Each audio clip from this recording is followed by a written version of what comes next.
Ассаламу алейкум ва рахматуллахи ва баракатух, уважаемые братья и сестры. Сегодня с вами Беклербек Ногай с рассказом о татаристах.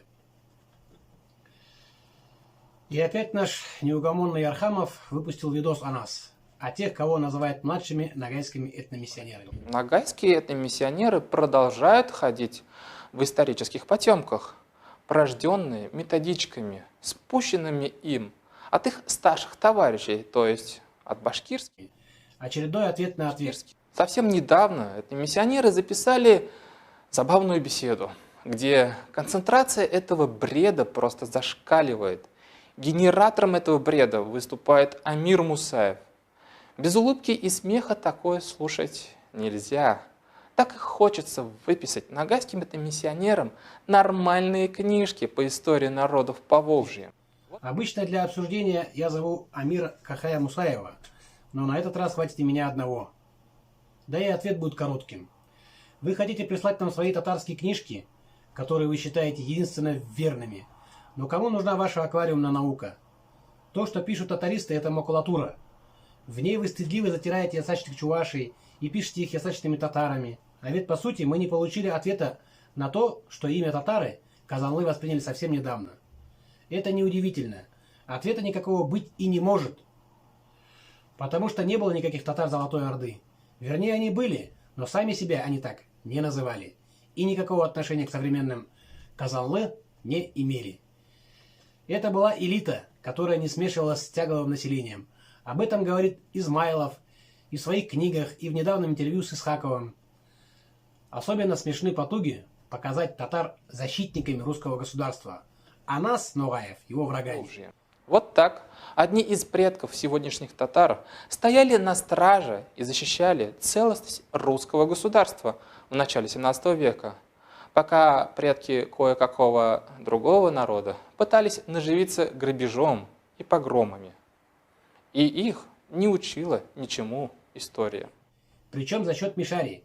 Ребята, Мишари татарами были записаны лишь в 30-е годы 20 века, как и наша родня в Астрахани. И до недавнего времени имя татар своим самоназванием никак не воспринимали. Изначально Мишари – это отдельный этнос. Они, кстати, и Казань брали в войсках Ивана Грозного и были служилым сословием татар как раз.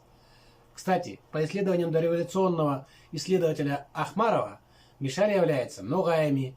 Ахмаров считал, что название Мишар навязано нижегородским Ногаем казанцами.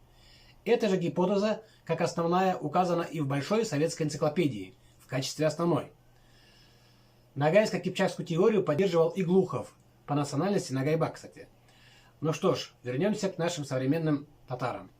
Служилые татары, ясачные татары – вот это как раз сословия, а не народы.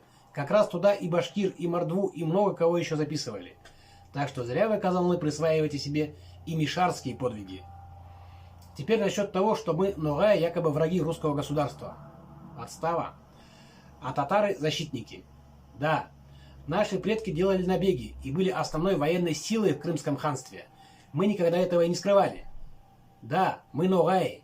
И это наши предки раньше остальных вошли в Кавказскую войну под знаменем шейха Мансура, а потом участвовали в газоватах вместе с Гази Магомедом, Шамилем и другими героями. Мы воины, мы этим гордимся и не скрываем.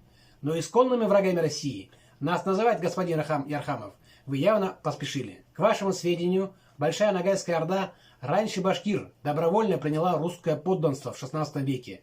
Да и Казы Мурза, би малых Ногаев, имел с Москвой в том числе и дружеские отношения. Ногаи участвовали и в Ливонской войне. На стороне России воевали ногайские конные полки под командованием Мурс-Тахтара, Темира, Бухата, Бибизека, Уразлы и многих других.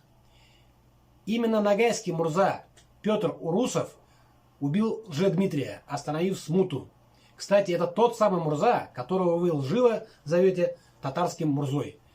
Ногайцы защищали Россию от нашествия французов. Под командованием атамана Платова дошли до Парижа, как и наши братья-башкиры, о чем есть документальные свидетельства и гравюры. Ногаи составили абсолютное большинство в горском лейб-гвардии эскадроне, который состоял из отборного дворянства и был личной гвардией царя. Первыми, кто был главами конвоя, был кубанский Ногай, султан Азамат Гирей и ногайский князь Муса Туганов. а большинством были ногайские дворяне Уздени. При этом они вместе с другими горцами сохраняли свою идентичность, читали намаз и пользовались особым уважением при дворе. То же самое можно сказать и о крымских ногаях-мурзах, составлявших отдельный крымский полк гвардии. Кстати, наши астраханские родичи, ногая-юртовцы, участвовали на стороне России в Северной войне, в войнах с Крымом, в подавлении восстаний Разина и Пугачева и в других миротворческих миссиях. У нас ногаев много героев. Можно вспомнить еще и про ногайского князя Ахлау Ахлова, который командовал башкирской дивизией и занимался установлением советской власти. И Халмурзу Кумукова в Великой Отечественной войне, повторившего подвиг Александра Матросова, и героя России Карагаш-Ногая Рафика Кадрбулатова. И это все только малая часть из тех, кого мы могли бы перечислить. А вот насчет вас, татаристов, я скажу, не секрет, что вы едва ли не главные русофобы среди тюрков России. Недаром ваш татарский общественный центр, где работал Исхаков, запретили как экстремистский. Недаром уволили Исхакова и Рафаэля Хакимова, который не только ногаев, но и башкир, и узбеков, и кыргызов, и почти всех постсоветских тюрок называли и называют татарами.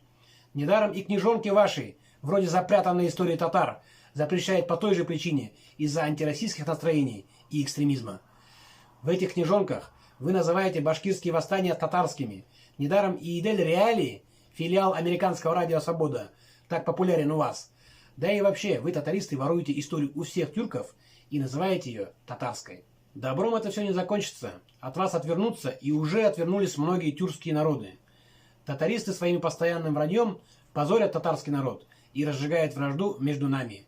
Поэтому они не должны представлять свой народ и очернять его имидж своими маргинальными идеями. На самом деле у татарского народа есть и своя богатая история. Свои имамы, писатели, герои. Нас связывают Сююмбике и Али Акрам, это Ногай на Казанском престоле. Ученик Марджани, Карагаш Ногай Умеров. Много своих достойных деятелей у татар. Все мы помним, уважаем и ценим наследие Габдуллы Токая, Мусы Джалиля и многих других. Но вот такие татаристы, как Исхаков, Ярхамов и компания, рушат дружбу между нами, приписывая нас к татарам. Надеюсь, здравомыслящие татары остановят этих деятелей. Ассаламу алейкум ва рахматуллах ва баракат.